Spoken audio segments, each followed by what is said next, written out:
Hey folks, look, I've upgraded to wearing shoes today. Woo! And here I am at Disney's Animal Kingdom.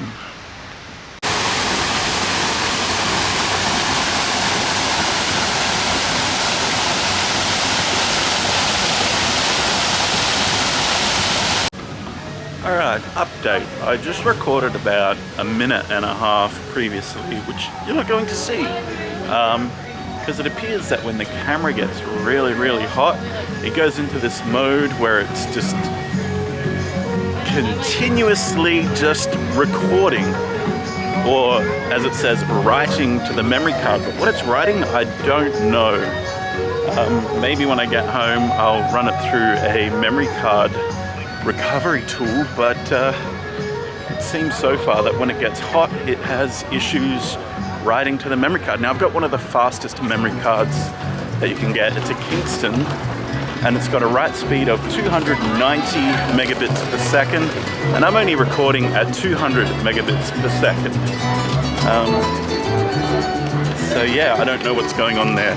Today, I am actually recording in S-Log3, not the fully automatic profile today, and I brought along the 16 to 35 16 to 35 f4.0 lens, and we'll see how we go. Maybe we can capture some decent animals, who knows. Alright, so we're just in a store now with air conditioning, hopefully giving it some time for it to recover. In fact, with this 16mm zoom, I might actually throw it into dynamic. So it's actually pretty quiet here at the Animal Kingdom today. Everything's practically a walk-on, which is why, first up now, I was going to get some food first, but a lot of people complained on my last Animal Kingdom afternoon video that I didn't get any animals. Or there's a distinct lack of animals for an Animal Kingdom video, something to that effect. So let's head to Kilimanjaro Safaris and see how this actually does. Being on a safari out in the sunshine and capturing animals with the dynamic stabilization as well as the 16 to 35mm lens. So the camera's been off for a while, but given the heat outside, as I said, 33 degrees, still quite warm to the touch. Here we are at Kilimanjaro Safari Tours.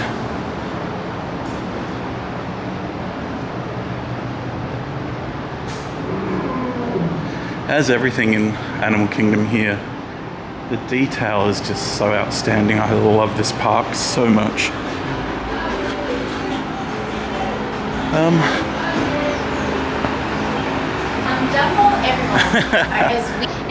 I'm not used to taking the long way. I usually have a lightning lane for this, so I got a bit turned around for a moment there.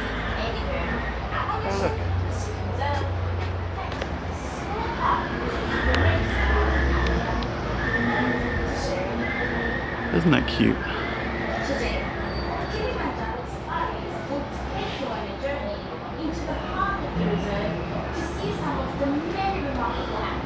Giving the tortoise a little good scratch on the back there.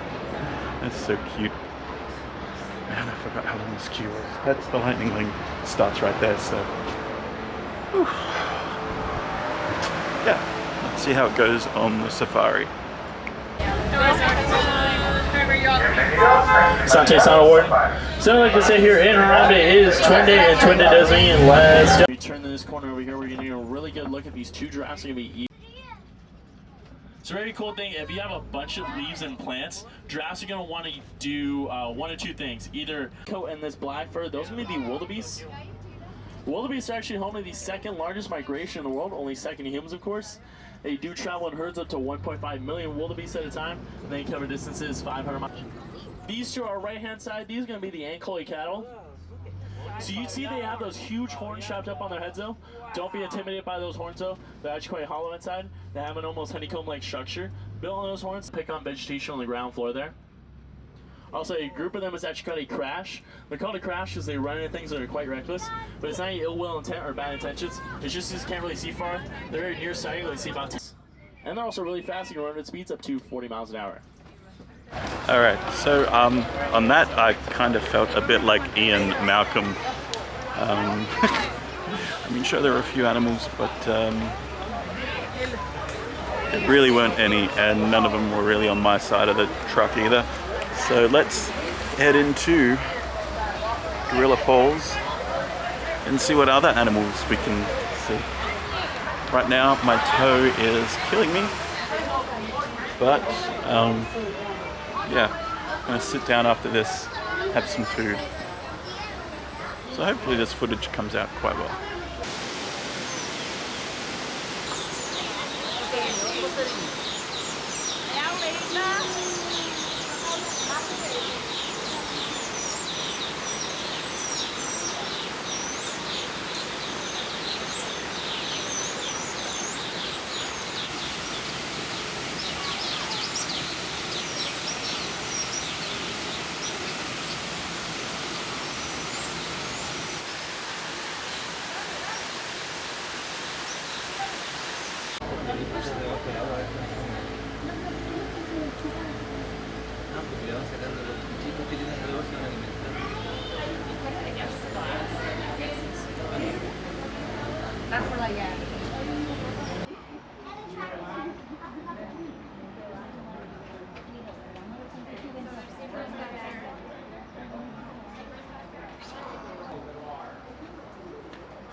So I know the question on everybody's mind.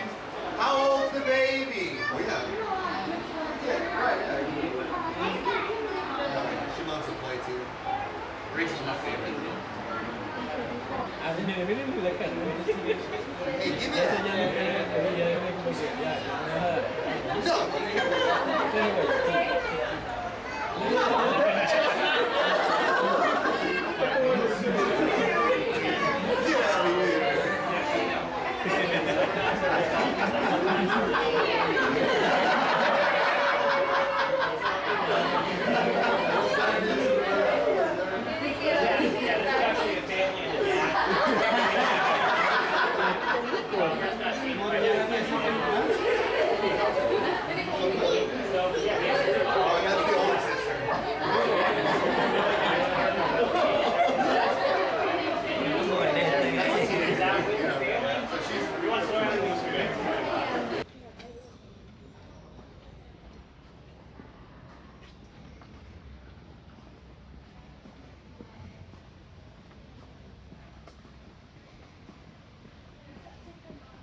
Well, that was marginally better than the safari.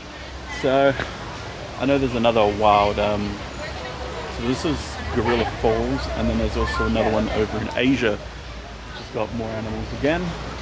But I'm quite hungry, and I think, I mean, I won't really know until I head back to home what this footage ended up being like. What I really do want to check out though is how this camera is for low light. Now this park unfortunately closes before the sun goes down, so we won't be able to have a good idea of how it performs there. So it's off to another park we go. And I am now realizing I probably should have gotten a scooter for this park today, but yeah, I'll live. All right, out through Harambe we go. Well, I stopped for a bit of dinner. The sun is coming down and a breeze has come out. And here I am at Disney's Hollywood Studios. let's check it out as the sun goes down.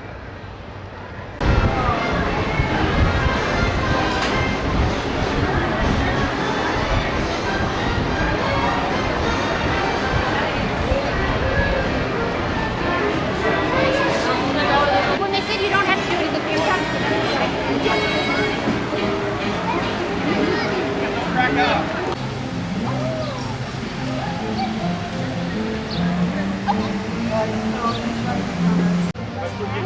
One thing about this camera that I think I have come to the conclusion of is that depending on the weather,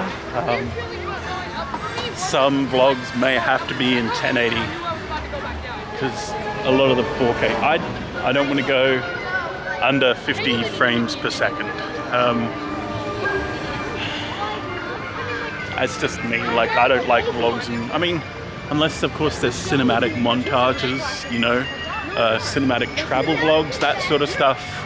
Yeah, I guess the whole 24 frames per second really matches that aesthetic. But for me, I want these vlogs to be as much as possible you being here with me. And the way to do that is to record at the highest frame rate and the highest resolution possible. So that said, some of them may have to be in 1080 60 frames per second, because I feel a lot of the times the bitrate and the frames will make up for the lack of resolution.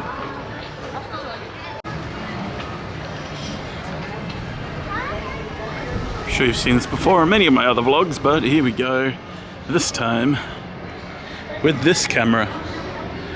See how it goes inside, eh? You might even catch a glimpse of the recently elected Queen of the Moon. Or, if you crave adventure, you won't want to miss a tour of a once-in Gungan City. On-time departures and arrivals in the galaxy. All our Starspeeder 1000s are piloted by the very best Class 3 droids, the most confident and confident pilots you'll ever meet.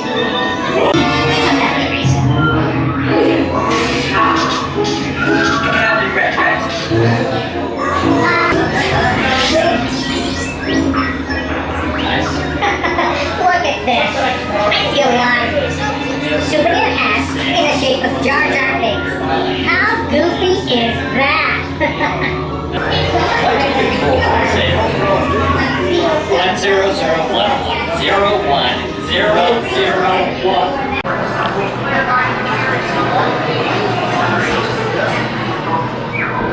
Star Tours uses Dolby 3D.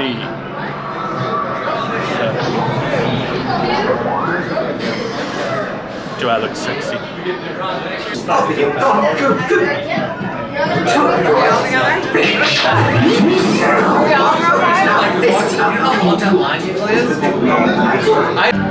And out we go.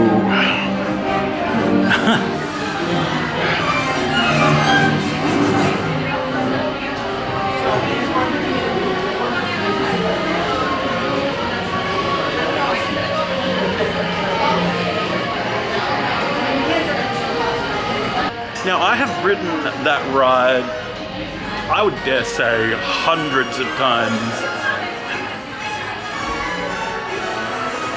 And I finally had an ending that I've never seen before. Usually, you'd go through the Gungan City, and then you'd pop up at the Naboo hangar, and as you fly through, one of the Naboo starfighters would smash through the windscreen and like have you whoa right in your face. But this time it hit the windscreen and it broke off, and then a droid threw paint at the windscreen.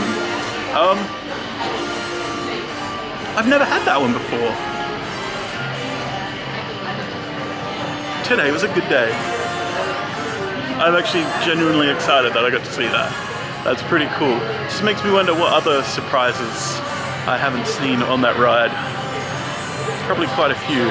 And there's more adventures on that coming next year as well. So more excuses to spend money and come back to Disney. Star Tours is my favorite Star Wars ride. Rise of the Resistance, close second, and then you've got, yeah, Smuggler's Run. Alright, so the sun's gone down, but not yet completely dark. We're gonna head through that tunnel and enter into a galaxy far, far away. And to get there, of course, we pass where the Muppet Vision 3D is. And then, of course, Pizzerizzo. I still have some footage from my first Walt Disney World vacation. So I think sometime this year I'm gonna do a vlog just comparing various locations in that video to what they look like now. Wow, the city's top-rated pizza, Pizzerizzo. You know what, I've heard a rumor that it's rat pizza.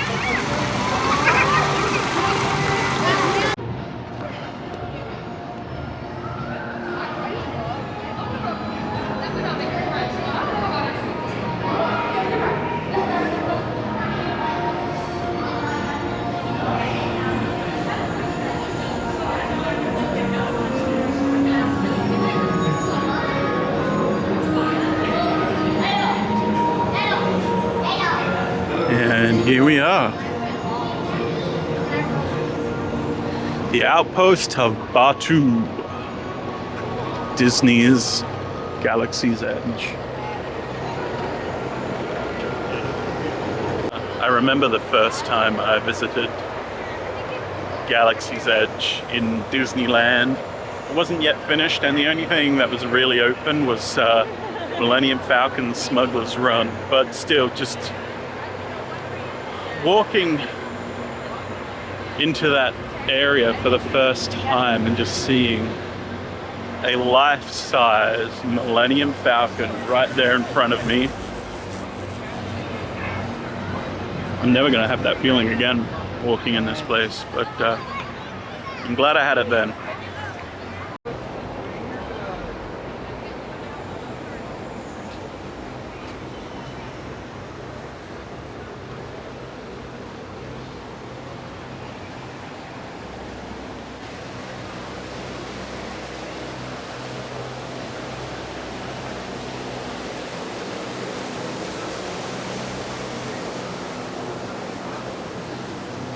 Well, this is definitely going to be a test.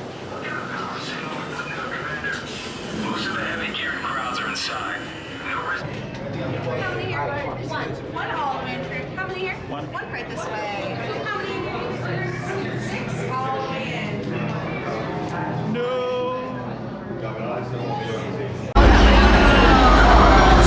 This is your final call to board. I'm getting a high reading on the fuel pressure line. That's better. Check the binary motivator. Yes, I just want to be sure. All recruits must be on board now. Transport is away in 30 seconds. Good. Yes, check the hyperdrive also. Transport takeoff in 20 seconds. Good. Airspeed sensor? Thank you, 9-Dum. Black Leader, are you and your team ready? Affirmative. Engines are hot. Red 2, Blue 5, report. Red 2, check. Blue 5 standing by. Engage repulsors and hold on, recruits. All ships, launch.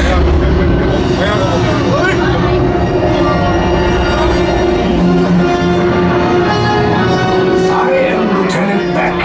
As you heard from Ray, I have been tasked with getting you to Vakara. Red 2, Blue 5, keep it tight now. Let's get ready to make that jump to line speed on line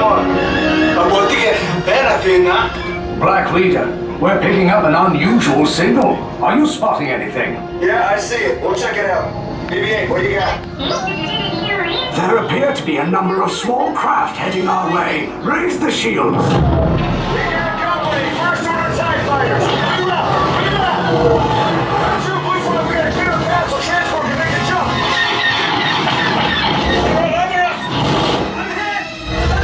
We lost Red 2, more incoming.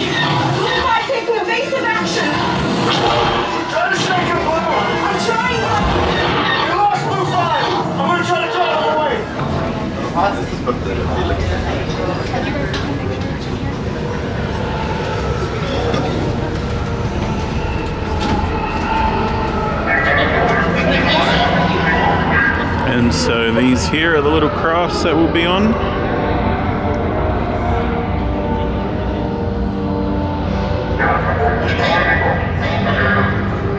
I mean, man, just look at that. That is incredible.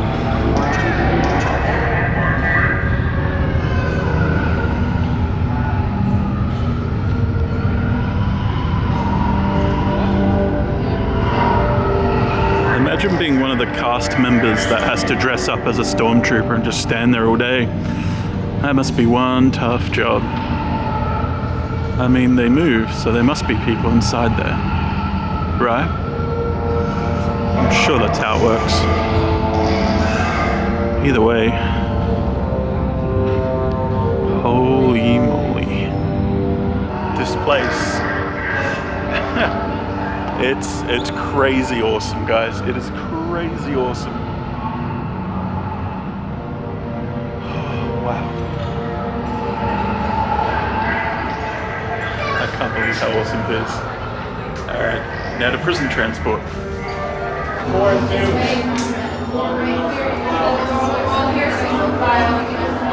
You chose the wrong side, and now you will pay. The resistance prisoners. You have what I want. You know the location of the secret base, and I will take it from you. We are needed on the bridge. Keep the prisoners here. I will return to finish this personally.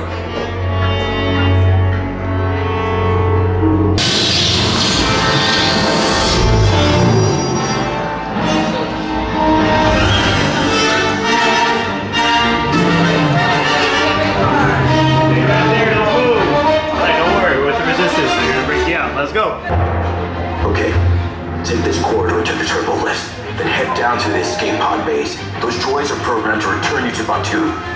Hurry and don't get caught. Lieutenant Beck will guide you. Recruits, for your safety, stay seated with seatbelts securely fastened. Keep hands, arms, feet, and legs inside the transport and supervise your children. What the? Tell them it's a prisoner transfer.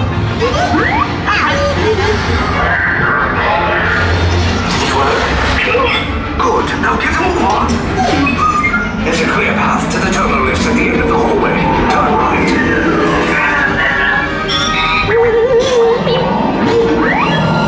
Probe droid. You're lucky it didn't spot you. Take those turbo lifts and stay out of trouble. Hey, you're not authorized. Wait, you go to the president. You're reaching attention block 30. Cover is blown. Find an alternate route. We make these two droids anyway.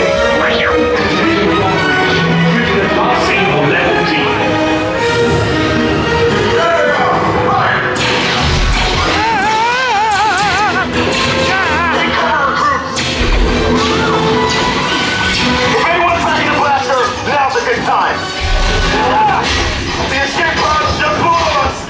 Why are you going up? I said down! Up is bad! Up is real bad!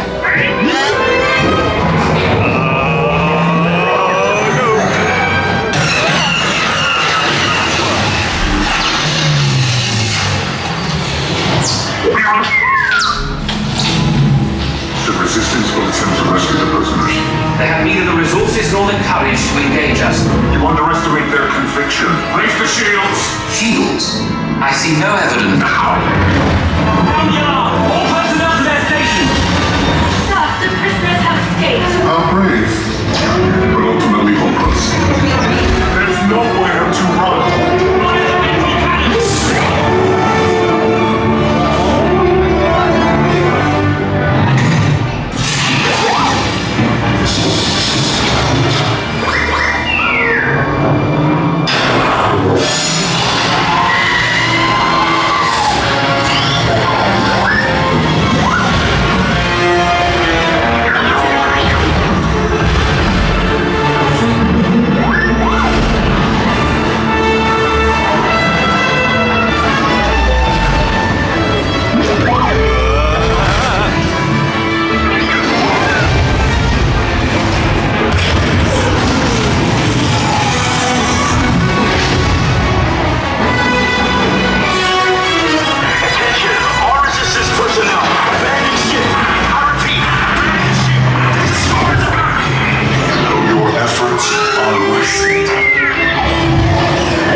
shots came in a little off target.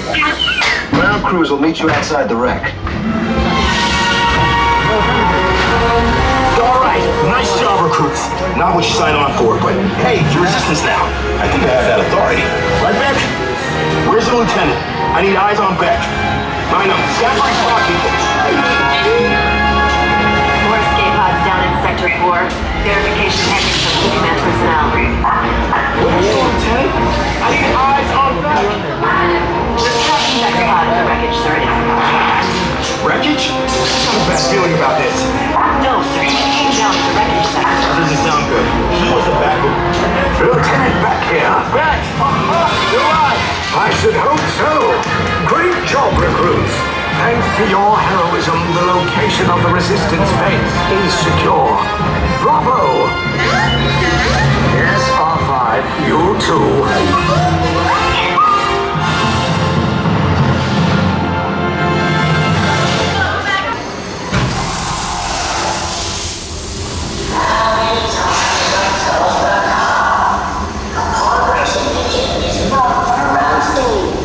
It's for racing. Gotta call Soldier and fix it again. And so, of course, all the lightsaber owners are out and about getting the obligatory lightsaber photo in front of the Millennium Falcon. And this thing is, no joke, massive. From front to back, it is the Millennium Falcon. And my favorite little detail of the Millennium Falcon is the little teeny tiny Millennium Falcon hiding on the Millennium Falcon. Such cool detail throughout the land.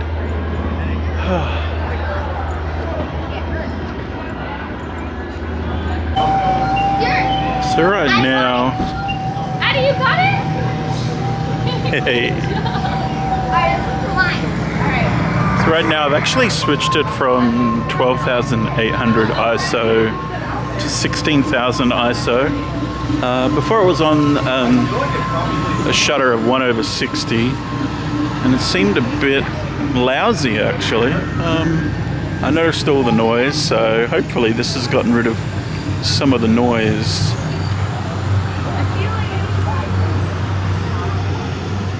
That looks really cool. Alright, well, let's head out through Andy's backyard and see what we can get.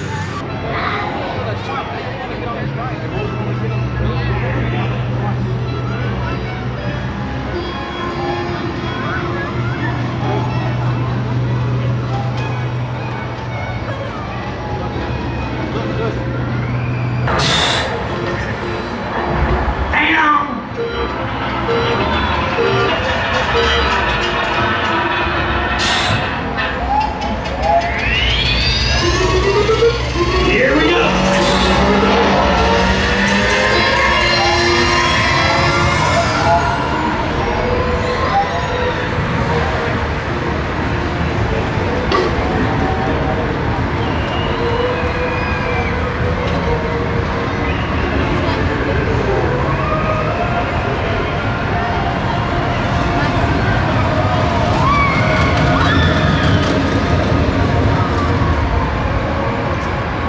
I'm pretty sure somewhere there is a law against not doing Slinky Dog Dash when its standby time is 30 minutes or under. So I don't want to get in trouble. So here we go.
Reach for the sky.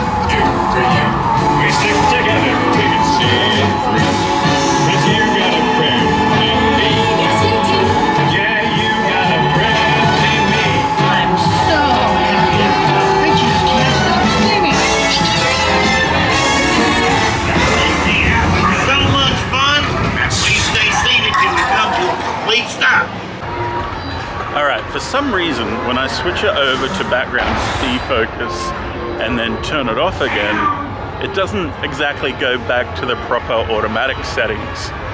I don't know if anyone can help me with that, if you're watching and know anything. But so right now it's on program, well, on intelligent auto, and now I'm going to press the background defocus button. There we go.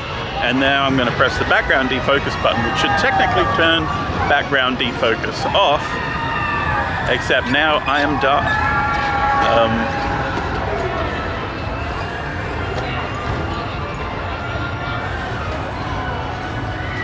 Unless I'm meant to go into it and just fully turn it off. Let's have a look.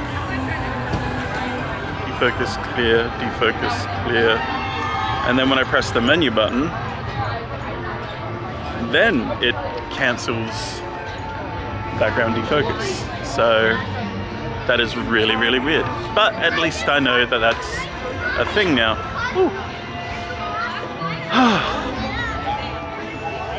I know this is probably blasphemy, but unless I'm doing professional work, by the looks of it, this is probably going to be the way that I'm going to do my vlogs, to be honest. I trust Sony's auto systems, especially now with the built-in AI chip.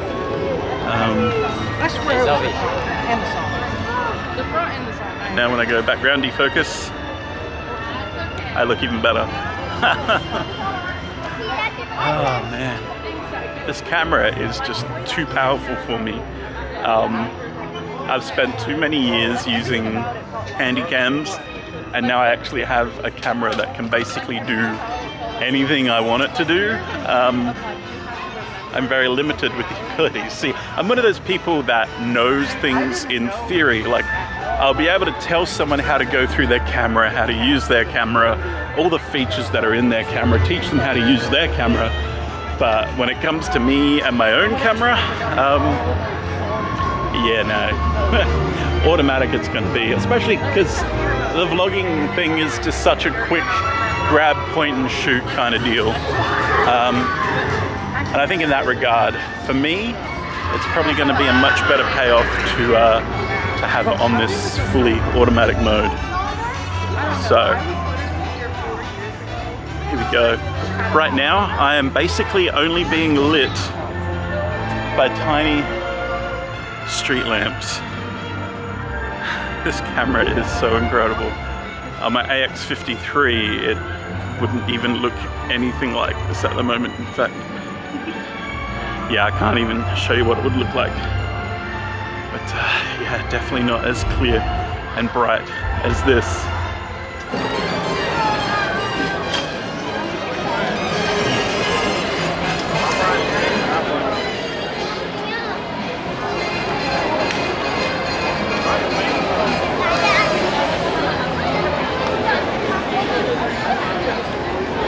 And this is not just the park crowd, but Phantasm also just finished as well. So everyone's squeezing through the exit like sardines.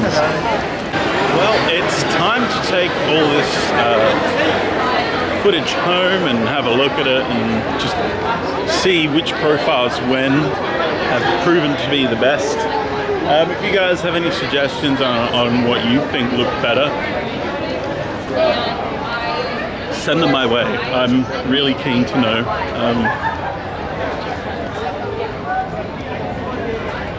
I mean, as far as, you know, if ever I end up doing cinematic vlogs or that sort of thing, travel montages and whatnot, definitely I'll be using the manual settings, but basically just for really quick, well not quick, but you know, things where I don't have to think about, oh, do I have the right settings? Am I capturing this correctly?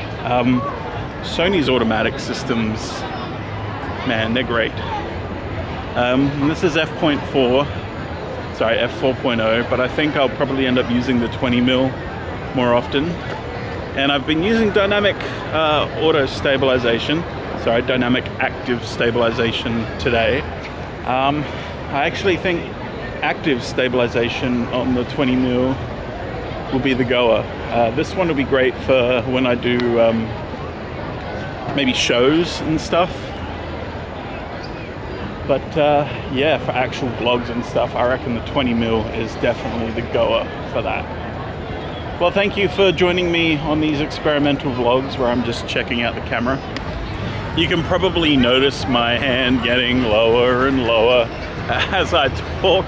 I'm still getting used to the weight of this thing. I mean, it still weighs under a kilo, but under a kilo, walking, talking, holding it up to yourself after a while does get quite heavy after a while. So yeah. All right, as I said, time to get this footage home, have a look at it, put something together to show you guys. This will all go on the second channel. Vlogs will be starting again on the main channel within the next 2 weeks. Starting with, I guess, a park vlog, I believe. And then some DCP vlogs coming up as well. Have I showed you the number plate on the front of my car yet? That's right.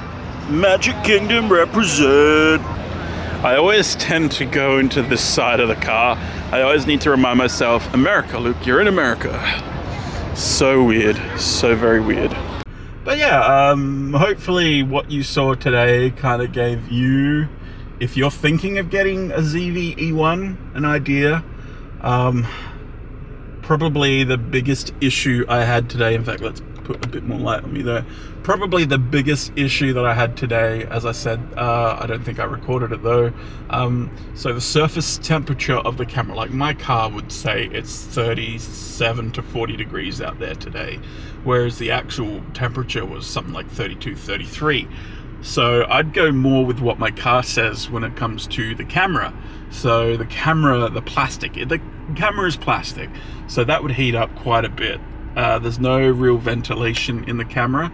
And yeah, so then it would, when I'd stop recording and even turn the camera off, the tally light would remain on and it would keep writing to the card. So whether or not when it gets super duper hot, it needs to slow down the writing to the card, and that's what I stopped whenever I took the battery out. That could be it. That could be what I was doing. That's probably been my only real issue and concern with the camera. I made a good choice. I'm glad. It's compact, it's light, it does everything I need. Still not too sure about using the onboard audio. I know I can tweak it, and I would have tweaked it. What you're hearing now is tweaked audio in Final Cut Pro. I'm trying to wean myself off the Adobe programs because my subscription is up in about a month. Although I've now just started falling in love with Photoshop. So I might just get a Photoshop subscription. Who knows? Tangent, Luke. Yeah, so overheating. I'm in Florida, man. Humidity, sun, and heat. And this thing today, I mean, it was only 33 degrees outside, but it did pretty good.